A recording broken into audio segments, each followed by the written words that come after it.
Halo, apa kabar saudara semuanya? Sehat selalu ya. Hari ini masih bersama dengan Dr. Agung Kurniawan Saputra. Ya. Namanya nggak salah lagi. Ya, Dr. Agung dari Surabaya, salah satu rumah sakit terkenal dan tertua. Nah, beliaunya sudah di sana berapa tahun? Saya di sana sudah mungkin sekitar 14 tahun ya. 14 tahun. Luar biasa ya. Sudah cukup lama. Jadi sudah lama dan sekarang kalau bukan pronovis, kalau mau ketemu Pak Agung di sana harus setiap hari bisa ketemu sewaktu-waktu atau ini ada di bagian depan sendiri, ya, di depan. Nama saya sudah cukup terkenal di sana sih. Karena setiap kali syuting selalu ada beliau ini.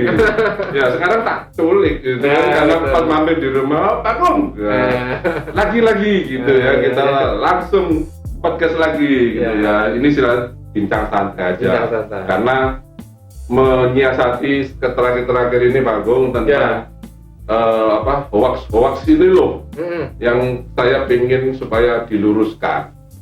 Nah, terutama pembahasan yang sekarang ini tentang 3 varian baru vaksin yang menggemparkan. Ya, Tagline-nya kan begitu. Bikin kacau katanya orang yang vaksin percuma. Gitu. Wah, itu saya bilang. Nah, terus kalau saya sudah vaksin besok baru nanti 1 Juni baru kedua. Iya. Dan nanti ada lagi, waduh. Ini Pak Agung, saya duplik aja dari beberapa pertanyaan dari teman-teman ya. Ya. Ini kenapa tiba-tiba muncul virus baru di dunia? Masuknya ini loh, ya apa caranya? Ya. Jadi kalau kita bicara virus, ini kan kita sedang memperbincangkan virus ya. Sebagai penyebab dari COVID-19, di mana nama virusnya itu lengkapnya adalah corona virus gitu ya, tipe 2 ya. Loro di situ temannya jadi makanya nama lengkapnya itu disebut sebagai COV-2, coronavirus tipe 2. Nah, sudah diprediksi oleh para ahli bahwa virus itu adalah suatu organisme makhluk hidup yang memang mudah sekali bermutasi. Jadi sebenarnya ini sudah diprediksi bahwa nanti bakalan akan bermutasi. Jauh-jauh hari sudah mungkin gitu, kemungkinan besar untuk bermutasi karena dia kan memang virus ini sifatnya adalah tergantung pada inang. Inang itu adalah orang yang ditempeli ya. Inang maksudnya ini. Itu nginang. Ya, jadi dia sangat mudah meniru materi genetik yang lain dan lain sebagainya. Nah, itu tidak bisa dihindari seperti itu. Ya, wis itu kayak gitu. Karena seperti itu. Virus itu ya. Yang menjadi kemudian kehebohan adalah ketika itu mulai masuk ke Indonesia kan. Kalau yang di luar negeri orang sih santai-santai. Oh, udah Inggris. Yang duluan Inggris ya kan, makanya disebut tipe Inggris. Tipe India, tipe tipe itu karena tipenya yang di sana. Ya, karena ditemukan awal di sana gitu aja. Makanya gampangnya bukan karena awal cikal bakalnya itu dari virus itu yang bikin gitu, bukan itu. Tapi jadi, karena besarnya jadi kan permasalahan di sana. Jadi kan selama kejadian COVID ini peneliti tentu saja tidak tinggal diam kan. Dia akan selalu meneliti secara sampling orang-orang yang sakit ini, diperiksa. Ternyata muncul ragam-ragam varian yang dikasih kode B sekian. Ini itu banyak Pak. B117 ini Inggris. Nah, yang tadi itu ya. Nah, B117. Berarti sebenarnya ada juga sudah mulai B001, B002 sampai 117. Nah, iya. Itu kan kode. Iya, itu kan kode. Jadi ini kok lain dikasih kode. Ini lagi India. B1617 kan dapat digit. Nah, itu artinya berarti varian mutasi itu banyak, virus itu selalu mutasi, tetapi yang mungkin menimbulkan efek atau kelainan, ini ternyata yang menimbulkan, makanya dikasih kode, inilah yang menjadi harus kita waspadai. Tapi pasti di luar itu banyak sekali. Ini juga ada Afrika Selatan, B1351, tapi saya tidak pernah dengar berita Afrika Selatan. Ya, yang banyak kan India sama Inggris. Ya, karena waktu itu mungkin virus yang kita sebutnya yang dilokalisir kemudian diteliti itu mungkin asalnya dari pasien yang di sana. Nah, seperti itu. Jadi nanti tinggal di browsing aja kalau mau asal usulnya seperti apa ya. Nah, bagaimana masuk di Indonesia ya? Itu juga sudah diprediksi, pasti juga akan masuk di Indonesia. Kan penerbangan luar negeri. Nah, betul. Tapi dibuka pelan-pelan. Sama kayak dulu kita kan, coronavirus masih di Wuhan. Ya, akan masuk Indonesia, itu pasti akan masuk, wes. Jadi selama mestinya ada transportasi manusia, betul, karena nempelnya di manusia. Betul, gitu ya. selama ada maksudnya pergerakan bukan di hewan. betul, gitu ya. selama ada pergerakan. Kalau hewan masih bisa di-cut, hewan jangan masuk. Nah, kalau manusia kan ya. Devisa negara jadi betul, betul. ekonomi lagi ini larinya ya. Jadi ini repot memang. Kasihan makanya Menteri Ekonomi sama Menteri Sosial saling ewo pakai ewo ya. Akhirnya.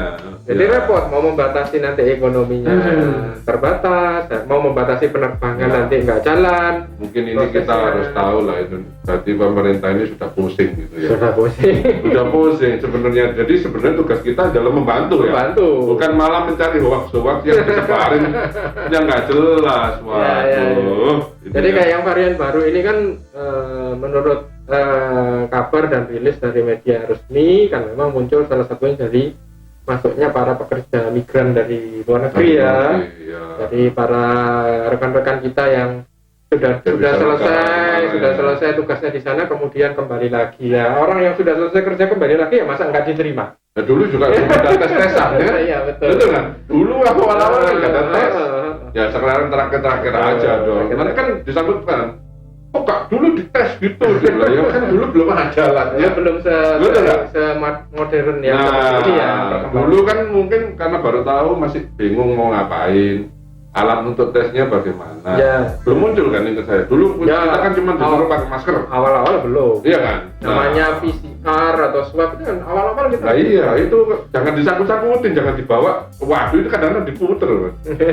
Ya, dokter Agung kadang-kadang diputer ke sana gitu loh. Padahal kan ini kita baru terakhir aja harus ada terakhir ada semakin lengkap alatnya ya. Kalau dulu adanya di kota-kota besar aja dulu. Nah ini kalau misalkan yang 3 varian baru ini dengan swab PCR masih bisa jadi begini, ada vaksin atau swab lain. Jadi begini, untuk swab PCR itu yang bisa kita ketahui itu bukan tipe, tetapi apakah ada RNA ya? Apakah ada materi genetik namanya? Jadi bisa RNA dari virus itu yang ada di sini. Ya kan? Itu hanya menentukan plus atau min gitu aja ya, positif atau negatif, ya kan? Terus untuk mengetahui jenisnya seperti tadi B sekian tadi itu namanya harus dinamakan proses sequencing. Proses sequencing itu mengolah lebih dalam lagi, itu adanya di lab-lab yang besar seperti di Balitbank di rumah sakit lembaga tropical disease yang ada di UNER, karena itu prosesnya lebih istilahnya lebih jelimet ya, karena kan harus dilihat satu dibandingkan dengan normal. Oh ini termasuk varian ini, jadi kayak membandingkan peta gitu loh. Jadi masuk lab lagi ya? Masuk lab lagi, jadi tidak yang berbeda dengan yang tadi. Berbeda. Tapi kedetek ya, kalau misalkan ada virus yang ini gitu, tetap kedetek. Bisa kedetek. Artinya cuman nggak tahu ini ikut yang kemarin, betul, atau yang terbaru. Betul. Nah, itu dari gejala mungkin. Nah, dari gejalanya memang sampai dengan sekarang masih in progress untuk dilakukan penelitian dari orang-orang yang sudah terkena. Apa sih bedanya gejalanya, timbulnya dan lain sebagainya? Kan biasanya kan bisa didetek dari betul. Nah, karena detek awal lah. Nah, yang menjadi masalah itu adalah karakteristik dari COVID-19 ini atau virus CoV-2 ini, SARS-CoV-2 itu kita sebut sebagai great imitator. Great imitator itu adalah peniru yang banyak. Kamuflase. Nah, jadi waduh, gejala yang muncul ini kadangkala dipikir meriang-meriang masuk angin gitu ya. Bahkan contohnya aja adalah kehilangan indera penciuman atau perasa. Itu kan baru kita aware atau kita menemukan adalah sekitar pertengahan tahun kemarin kan. Soalnya nggak ada penyakit yang begitu. Sebelumnya itu kan kita ngomong pilek batuk panas gitu sehingga kan. butuh mungkin. Pilek batuk panas belum kita menduga sampai sekarang ketika berkembang ternyata ini juga bagian dari gejala. Akhirnya ditetapkan kehilangan indera penciuman perasa termasuk dari gejala. Terus swab. Terus kemudian berikutnya ternyata juga ada gejala-gejala di sekitar pencernaan, mual, muntah, diare. Ada ya gitu? Ada. Jadi orang nggak apa-apa. Tapi ini ada, maksudnya? Nggak ada. Jadi orang nggak panas, batuk pilek enggak, tapi mual-mual yang nggak jelas dan diare. Penciuman tetap. Penciuman tetap. Ketika di swab ada. Loh, ternyata kemudian di tempat lain dilaporkan ada dari sekian banyak orang yang ada. Oh ya berarti ini termasuk gejala. Masukkanlah sebagai bagian gejala. Jadi ini terus progres terus. Progres terus ya. Progres terus. Pokoknya Termasuk ini juga ya. Termasuk ini. Ini kan masih baru. Ini masih baru. Betul. Kemungkinan orang ini dengan orang ini ketemunya beda. Ya ditunggu dulu. Betul. Ada gejala yang lain nggak? Betul. Nanti kalau kita ini... lihat di center yang lain dengan orang yang sama-sama misalkan tipe Afrika Selatan itu ternyata dari misalkan yang 50 orang yang tipe yang sama itu ternyata gejala yang sama apa sih? Gejala yang tidak sama apa sih? Dari situ para peneliti nanti bisa menyimpulkan oh ternyata kalau B seperti ini gejalanya itu mayoritas seperti ini. Nah itulah pentingnya apa ya para peneliti dan juga kita juga sakit ya lapor. Betul. Kita minimal memberitahu informasi, jangan ditutupi. Jangan ditutupi. Terakhir ini juga kan banyak yang menutupi sih. Ya mungkin kalau OTG mungkin nggak ngerasa kalau OTG kan memang nggak ada gejala ya. Mungkin gejalanya cuma indera penciumannya hilang. Mungkin ya di rumah mandiri di rumah mungkin bisa. Tapi kalau ada gejala lain yang mungkin kayak tadi diare atau tiba-tiba panas tinggi itu mungkin harus laporan saudara. Kalau di rumah saya pernah kehilangan teman Mas Agung itu saya tahunya pada saat meeting dia pakai masker tumben karena termasuk orang yang susah pakai masker. Nah tapi saya tanya sakit Anda katanya. Oh ya sudah. Tapi selang 5 hari orangnya nggak ada. Ternyata saya baru tahu dari saudaranya dia COVID. Jadi kemungkinan pada saat pakai masker itu sudah. Karena selisih cuma 5 hari. Nah itulah makanya. Ya itu mungkin gini loh. Kalau saya itu cuma misalnya gini, kalau memang bisa menginfokan, minimal saya bisa menganjurkan mau bagaimana. Ya. Gitu loh. Tapi kalau misalkan diam saja di rumah ya kalau mengerti. Kan kadang-kadang kita ini pakai obat sembarangan. Betul. Dikasih tahu orang ini obat ini, orang ini dicobain semua. Padahal dia punya sakit bawaan mungkin. Ya ini jadi resiko karena kan obat-obatan juga istilahnya pasti ada efeknya masing-masing. Betul. Ini mungkin saudara perlu open supaya jadi penyakit ini sebenarnya bukan aib ya. Ya harusnya penyakit ini harus dibuka, diinformasikan ke orang yang benar-benar tahu. Supaya bisa ya itu tadi membantu saudara yang lain. Betul. Mungkin deteknya lain dengan data-data yang benar. Nah dengan data yang ada ya itu saudara. Jadi jangan takut sebenarnya ya. Pentingnya itu karena apa? Selama kita mungkin ngobrol masalah COVID, orang-orang terlibat segala macam di balik layar itu ada para peneliti ahli epidemiologi yang bekerja siang malam yang untuk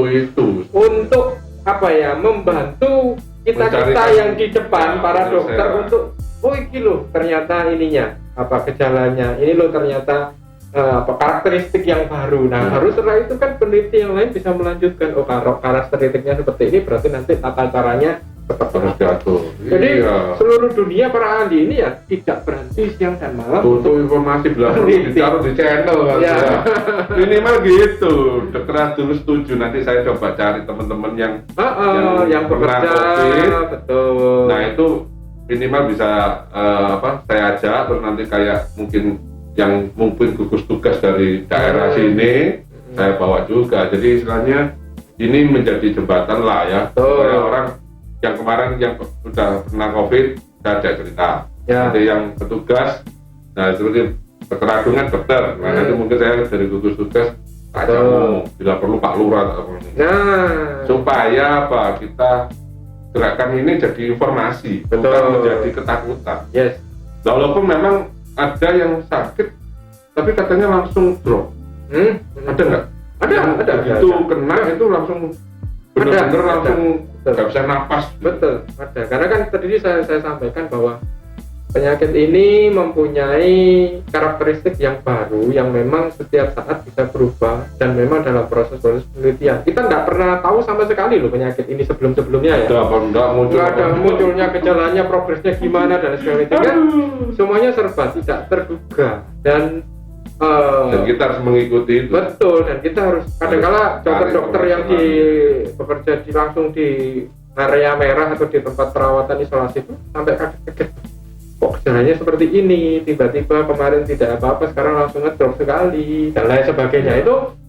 Itu banyak sekali kejadian seperti itu. Terus ini katanya nih yang sudah vaksin tidak akan kebal dengan virus yang baru 3 varian ini.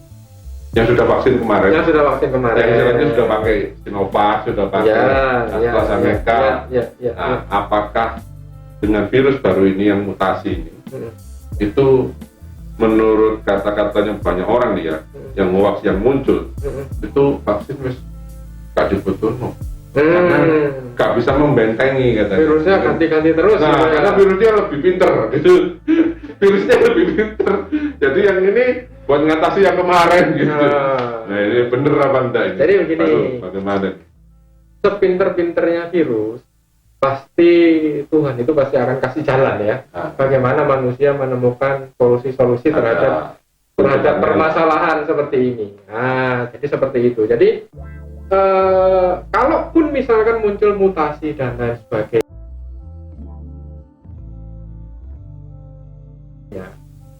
bahan bakunya itu kan sama-sama virus SARS-CoV-2. Karena itu kan mutasi ya. Ya kan mutasi. Betul. Mutasi itu kan tidak sebenarnya kalau kita pikir secara logika, namanya mutasi itu kan tidak langsung berubah sama sekali beda. Ya, pasti ada komponen yang sama. Iya kan? Jadi masih ada komponen yang sama, persamaannya sama, oleh karena itu disebut sebagai mutasi.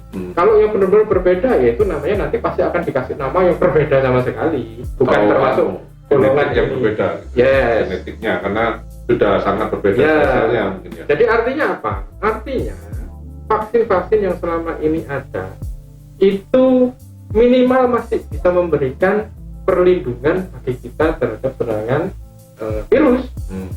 Pasti ada gunanya, tidak mungkin tidak ada guna sama sekali. Perisainya itu tebel apa enggak? Nah, artinya begini, kalau saya selalu mengibaratkan pada orang-orang yang istilahnya apa ya, masih ragu-ragu vaksin itu seperti ini. Kalau saya ibaratkan, kamu itu sudah pakai masker segala macam itu kan, vaksin itu seperti kalau kita pakai jas hujan gitu loh. Itu adalah tambahan perlindungan. APD. Seperti kalau hujan waktu musim hujan. Tapi panas kalau APD. Waktu kita musim hujan, kemudian kita pakai tambahan dasar. Itu vaksin itu. Nah, tapi tetap pasti kena air ya? Ya iya pasti. Bisa jadi. Artinya, cuma begini. Kalau kamu memakai jas hujan, kalaupun nanti kan kita tidak bisa memprediksi hujan yang datang itu bakal deras atau cuma terlitik-terlitik. Kalau terlitik-terlitik syukur pasti kita akan terbantu kering. Artinya nggak kena basah banget. Kalau hujannya basah, hujan angin segala macam, kita pasti akan kena basah-basah juga, masuk dari sela-sela di area tertentu. Tapi tidak semuanya. Nggak basah kuyup. Artinya apa? Kalau misalkan kita sudah divaksin, kemudian kena infeksi, baik itu jenis lama maupun mutasi, kalaupun kita sakit, para ahli sudah ada penelitiannya, minimal angka kesakitannya itu bisa lebih ringan. Ya, artinya kalau misalnya Anda kena vaksin, kena virusnya, sebelumnya belum vaksin mungkin bisa opname sampai 14 hari atau berapa begitu ya, atau bolak-balik positif terus, nggak negatif misalnya.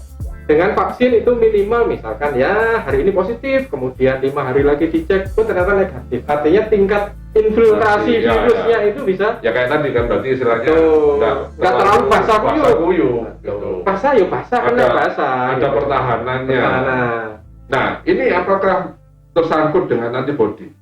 Kan sekarang ada tes antibodi. Ya. Kalau yang sudah vaksin atau sudah kena COVID. Betul. Nah, jadi gimana? Tes antibodi yang sekarang tersedia itu memang ada namanya kita sebut sebagai tes antibodi kuantitatif ya.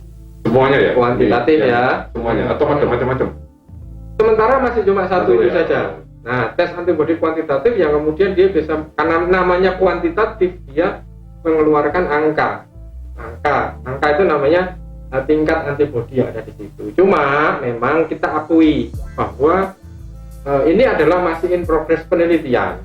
ya kan, in progress penelitian, kemudian perkembangan jenis, namanya kalau lab itu bahasanya reagen itu alat untuk memproses, itu juga masih dalam pengembangan. Maka yang bisa dites sementara ini adalah istilahnya bagian tertentu dari kekebalan saja. Ya, kekebalan nggak seluruhnya. Nggak seluruh, dan itu kekebalan yang di tingkat kita sebut tingkat humoral. Humoral itu di tingkat peredaran darah. Sementara untuk tingkat kekebalan di tingkat sel itu sampai dengan sekarang masih dalam penelitian, masih belum bisa dirilis. Artinya apa? Anda kalau yang sudah vaksin sudah 2 kali dosis penuh, itu mau ngetes tingkat antibodinya berhasil atau tidak, boleh, tidak apa-apa. Cuma perlu disadari bahwa itu bukan satu-satunya tujuan. Artinya apa? Artinya alat untuk kita deteksi antibodi itu kan punya keterbatasan. Belum tentu orang yang dalam nanti misalkan dicek kemudian kok berono, belum tentu dia tidak kebal. Bisa jadi karena ada keterbatasan cara memotret. Kecil atau belum mencukupi menurut standarnya alat itu kali ya. Betul, atau alatnya kan masih terbatas. Yang di tingkat sel kan masih belum bisa dicek. Jadi jangan jadikan alat ini sebagai satu-satunya acuan ya. Nanti bisa stres nanti malah. Itu tambah bangga kalau nggak ono. Aduh kok cekak. Jadi nanti jangan disalahpahami kalau misalkan berarti vaksin kok berhasil ini, itu palsu ini, itu kan bahaya. Itu juga pernah disampaikan ke saya juga itu Dr. Agung. Jadi sekarang gini, kalau misalkan antibody tes antibody ini ada batas berapa nilainya, skornya itu yang dinyatakan istilahnya sukses lah atau sesuai dengan standar itu apa? Karena kan belum pernah tes antibody, karena vaksin belum selesai. Itu mungkin yang tahu dulu disampaikan secuplik lah. Titiknya di mana gitu lah. Jadi begini, untuk kategori itu nanti tergantung dari alat yang digunakan oleh laboratorium. Jadi nanti angka yang keluar adalah angka. Contohnya di rumah sakit aja deh. Kalau di rumah sakit nanti antibody yang bisa maksimal untuk mengikuti nanti akan ada angka antara angka 15 sampai 200. 15 itu yang berhasil atau yang berhasil muncul. 15 sampai 200. Bisa 0. Bisa 0. Berarti kalau 0 nanti kapan ngulang lagi? Kalau 0 berarti nanti diulang lagi kira-kira sebulan lagi. Atau ya itu tadi faktor keterbatasan. Nah, kalau misalkan orang yang sudah pernah COVID dinyatakan negatif, ini boleh antibody? Boleh. Langsung atau 14 hari lagi atau? Begitu dinyatakan negatif boleh langsung. Bisa jadi muncul sudah ya? Bisa jadi muncul. Jadi muncul. Karena tentu saja ini sejauh saya menangani orang-orang yang periksa antibody di rumah sakit lah. Di rumah sakit, memang sejauh ini pembentukan antibodi orang yang setelah terpapar langsung itu memang jauh lebih baik daripada yang vaksin. Yang namanya kena langsung ya.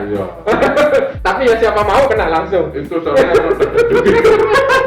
gitu. Tapi memang lebih baik. Itu istilahnya gini ya. Istilahnya langsung berhadapan. Bagaimanapun yang langsung berhadapan pasti dapat antibodi lebih bagus daripada yang epok-epok kan. Kalau kita kan yang dirangsang. Nah, itu. Memang faktanya memang seperti itu. Nah, kalau yang vaksin berapa lama? Kalau yang vaksin itu setelah vaksin kedua anjurannya adalah 28 hari atau 1 bulan lah kira-kira ya. Jadi 14 hari nggak bisa? 14 hari nanti masih belum efektif lebih soalnya baik. Kan itu ya dirangsang. Kalau yang tadi itu memang melaksanakan sendiri. Memang asli. Langsung. Nah, berarti lebih hebat yang sudah pernah kena daripada yang kena vaksin ya. Pastilah. Tapi ya siapa mau kena? Kenanya sudah gitu. Karena otaknya sudah kena terkikis dengan setan-setan itu ya. Kadang-kadang kita takut. Akibat dari takut juga bisa jadi tambah drop. Bisa. Karena kemarin juga ada cerita tadinya baik-baik aja, begitu tahu negatif positif dalam hitungan 1 hari drop betul. Karena bisa jadi karena kepikiran. Padahal tadinya baik-baik aja gitu. Iya. Orang gitu ya. Malah nggak ngerti itu malah kayak kadang-kadang orang itu ini nggak mau ngomong otaknya ya, tapi nggak menyampaikan harus bagaimana disimpan sendiri. Hitungan cuman semalam, nggak sampai semalam, saya dapat berita masuk rumah sakit. hari masih WA nggak apa-apa gitu. Saya seolah-olah apakah virus ini sekejam itu ya gitu. Tapi kan bisa jadi dari pemikiran ya. Kita nggak usah ngomong virus lah, penyakit apapun, gitu. Misalnya sebelumnya tidak tahu, kemudian tiba-tiba didiagnosis kanker gitu. Pikiran. Ya kan kepikiran. Langsung fisiknya drop. Nggak bisa. Ya itu. Saya ngalami 2 kali ya kemarin. Memang itu ada riskis yang mungkin akan terjadi kalau memang yaitu memang ranahnya harus kita hati-hati, terutama pada orang-orang yang pemikir. Ya, selalu pikir ya. Jadi yang selalu sembarang dipikirin sampai gitu. Kalau saya kan orang bebas. Ya. Begitu sudah masalah ya sudah, besok nanti paling Tuhan yang menyelesaikan itu aja. Sudah, terus pokoknya tinggal doa kita manusia ya. Kalau orang yang cuek malah lebih selamat. Ya. Soalnya ada loh, kemarin itu teman katanya sudah tidak bau. Oke. Disuruh tes, nggak mau. Apa-apa, nggak apa-apa gitu. Ya tapi nggak apa-apa. Cuek aja dia. Ya tak bilang ya 3-5 hari kamu kalau wis balik ya sudah. Nggak mau tes lah. Iya. Nggak usah, aku nggak merasa apa-apa. Cocok aja. Tapi sebenarnya nanti kalau misalkan kita tes lebih enak ya. Maksudnya bisa kita antigen atau vaksin lagi boleh. Kalau sudah vaksin, sudah kena gitu. Maksudnya sudah kena COVID, ya. Sudah negatif, betul. Mau ikut vaksin? Boleh. Jadi orang-orang yang sudah pernah terkena namanya penyintas COVID itu boleh ikut vaksin dengan jarak 3 bulan setelah negatif. Tunggu 3 bulan. Jadi dari laporan negatifnya 3 bulan. 3 bulan berikutnya baru ngambil vaksin. Lalu vaksin entek. Kenapa 3 bulan? Karena apa? Karena orang yang habis terkena itu kan pasti antibodinya masih tinggi. Ya mestinya enak yang itu ya. Sebenarnya divaksin pun sebenarnya kalau deket-deket ngapain juga, dia sudah punya antibodi kok. Nah seperti itu kan. Kasihan yang belum dapat. Kasihan dulu lah yang belum dapat. Tapi mungkin nggak yang sudah pernah COVID itu 0 skornya antibodi. Sejauh ini sih karena antibodi ini juga bukan sebuah kewajiban orang untuk harus selalu periksa ya, sehingga mungkin angka pun tidak terlalu valid kalau kita ungkapkan ya. Tapi sejauh yang saya alami jarang 0 pasti ada. Ya. Karena kalau 0 pasti dia nggak selamat. Kalau mau antibodi, nah bisa ke dokter nih. Ya nanti bisa ditulis di deskripsinya ya. Share share apa nomor telepon boleh ya? Boleh ya. Nanti luar biasa ini. Bagi yang di Surabaya kalau mau antibodi bisa ke rumah sakit tempatnya Dr. Agung kerja. Boleh. Nah, bisa kontak nanti ke Dr. Agung. Yes. Atau kalau ada banner bisa kasihkan saya, tak tempelin. Oh gitu, oke. Iya, itu kan enak juga langsung kontaknya langsung ke bagiannya gitu ya. Yes. Ini berarti istilahnya kalau antibodi jangan sampai punya pikiran itu maksimal dari selnya langsung gitu ya. Iya, artinya jangan itu masih kumulatif. Betul. Jadi pada saat ini nanti kalau terima hasil misalnya sudah habis vaksin kok cuma sedikit, berarti ini vaksinnya nggak jadi karena alat ada keterbatasan, terus penelitian sedang in progress dilakukan, sehingga mungkin yang alat periksa yang sampai dengan sekarang ready itu tidak bisa memotret. Ya. Jadi istilahnya gini loh, kalau kita mau memotret pakai kamera, ini karena ruangannya luas, kamera kita masih terbatas, mungkin hanya bisa memotret di sini. Ya nggak sampai sana.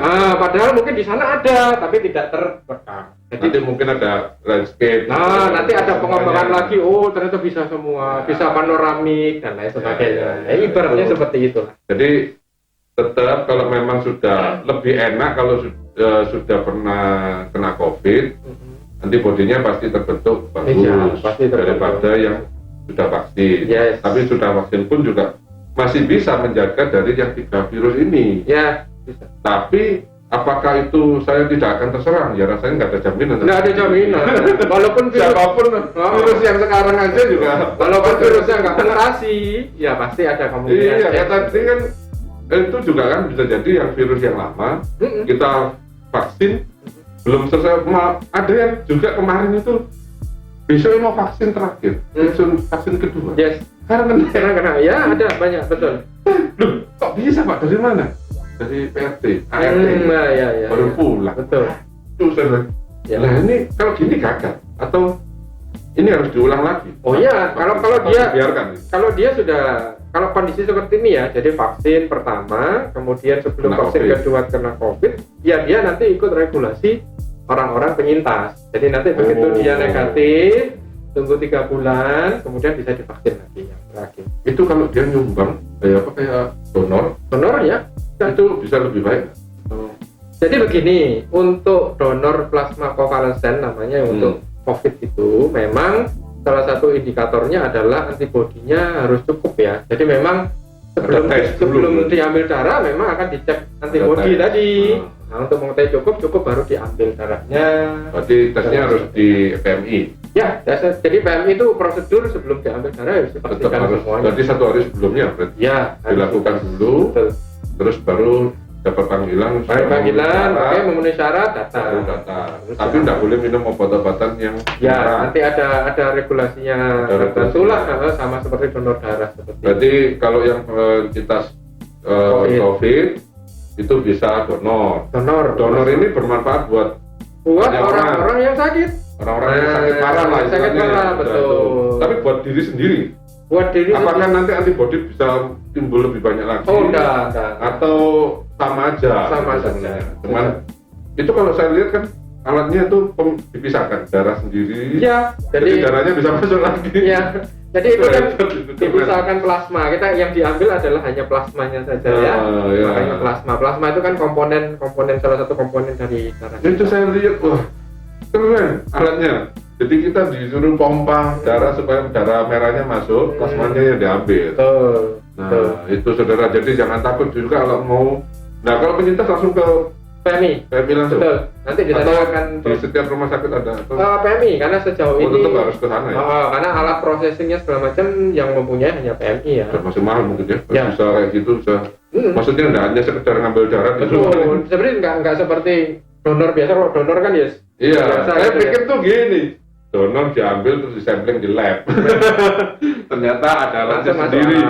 Alatnya itu ada pemisah 3 kalau nggak salah. 3 pemisah selang yang merah dikembalikan karena nggak butuh darah merah, diambil plasmanya. Itu nanti pahalanya besar bagi Anda yang itu membantu sekali. Membantu banyak orang yang istilahnya sedang COVID yang berat. Juga saya kemarin sempat ada obrolan.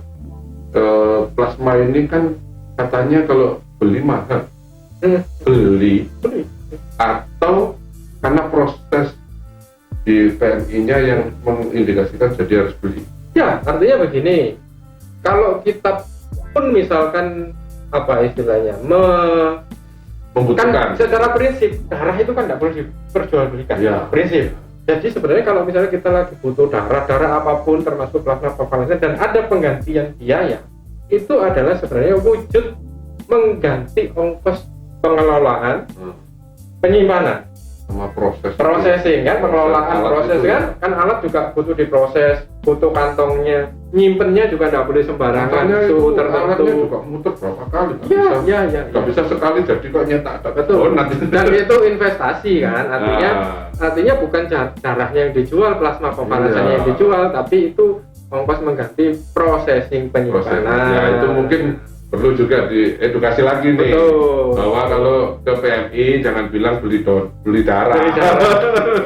Jadi ongkosnya itu yang ganti ya mengganti biaya produksi karena memang PMI mungkin nggak boleh jual beli ya sebenarnya. Kan tidak boleh. Makanya itu sebenarnya instansi yang sukarela gitu ya. Tapi memang kan ada alat yang harus diinvestasikan dan ada proses yang harus dibeli kan itu butuh biaya kan? Biaya karena memang mahal itu setahu saya. Listrik, terus tempat penyimpanannya, belum lagi nanti kalau itu dibebankan negara ya negaranya bangkrut. Itu negara, jadi kenapa kok darah itu belinya 500 ya? Saya bilang bukan beli sebenarnya. Iya, itu karena proses yang harus dikeluarkan oleh PMI kita gantiin. Nah kalau yang plasma sampai berapa? Plasma itu sekitar kalau tidak salah 2 jutaan ya. 2 jutaan satu. Ada range-nya 2 juta sampai berapa? Ya sekitar 2 juta, 3 juta begitulah. Mungkin kan ada yang juga dari PMI dia ngambilin atau ya karena ada proses lainnya yang betul, mungkin bisa jadi lebih tinggi. Jadi jangan bilang nanti karena dokter Agung yang itu kira-kira nanti kalau mau cek sendiri ke PMI. Itu kisaran lah, sehingga saya ada juga yang karena ada proses pengambilan, proses penyimpanan. Betul. Ya itu semua kan termasuk dalam itu ya apa? Biaya-biaya yang kita keluarkan. Iya, jadi tolong dipahami aja, PMI tidak pernah jual beli darah. Produk darah. Soalnya kadang-kadang darah dikasih gratis sama orang. Kalau dijual. Kok enak PMI? Ini loh hati-hati ya, PMI itu gini, jadi memang palang merah Indonesia. Ya semuanya sebenarnya kalau digratiskan kita yang terbebani sebagai rakyat Indonesia karena duitnya sopo. Ya sebenarnya yang itu sudah betul ya, yang sakit membutuhkan menggantikan biaya produksi. Kalau nggak butuh darah yang ngapain beli darah? Nah itu dia. Oke, jadi varian baru sebenarnya nggak perlu ditakutin gitu ya. Pokoknya tetap menjaga 5M itu tetap tadi. 5M, bukan 3M loh ya saudara, 5M. Ya itu termasuk tadi tambahannya apa? Yang kerumunan hindari. Sama mobilisasi.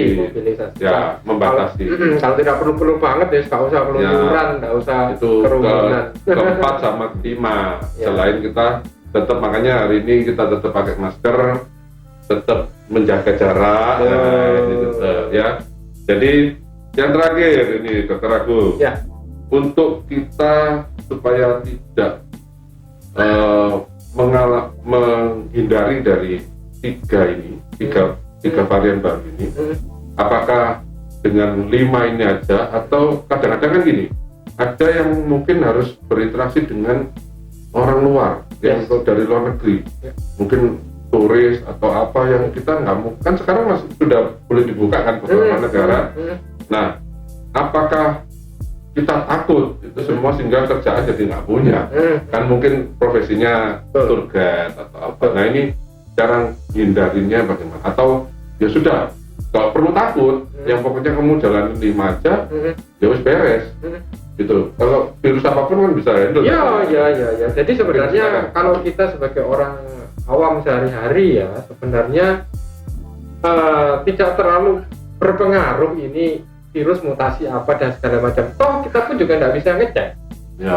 Ngeceknya pun juga panjang. Kalau lab PCR biasa kan tidak bisa mendeteksi jenisnya. Virus.